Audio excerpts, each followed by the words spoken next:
Welcome back. Civil rights activist Reverend C.T. Vivian passed last year, but you can read about his life and legacy through a memoir that was released in March. I spoke with the co-author about the process and about Dr. Vivian's life. You were able to be alongside Mr. C.T. Vivian and write his memoir. What was that experience like? Well, Kayla, it was really wonderful. It was probably the most satisfying and rewarding experience of my professional career, and I've had quite a few of those experiences. To have the opportunity to work with one of my heroes of the civil rights movement and to hear him firsthand tell me stories about all the major battlegrounds of the movement was just the dream of a lifetime. Why are we a part of his story? Well, it's a very integral part of the story. I was just looking at the book before we came on, and he says the freedom rides really became part of my identity.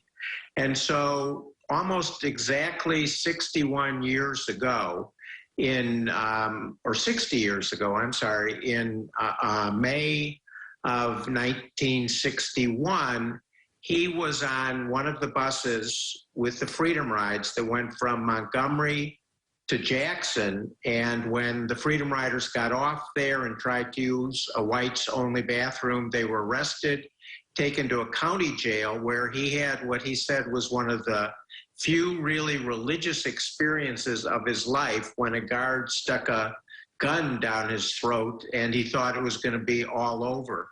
And then he was moved to Parchman Prison Farm, and he was beaten there with a slapjack when he was incarcerated with so many of the other brave freedom riders. So to think about him getting his own day in Jackson, Mississippi, years later, well, how significant is that?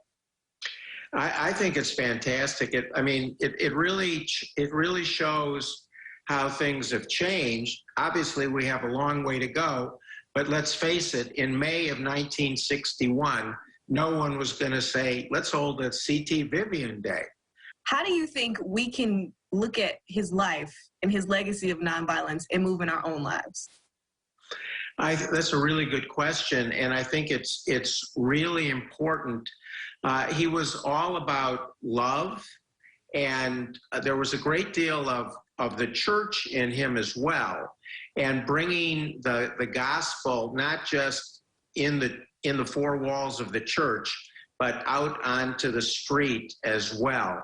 But his strong belief was that you could never back down. You could never let your oppressor, the forces of evil, think they were winning.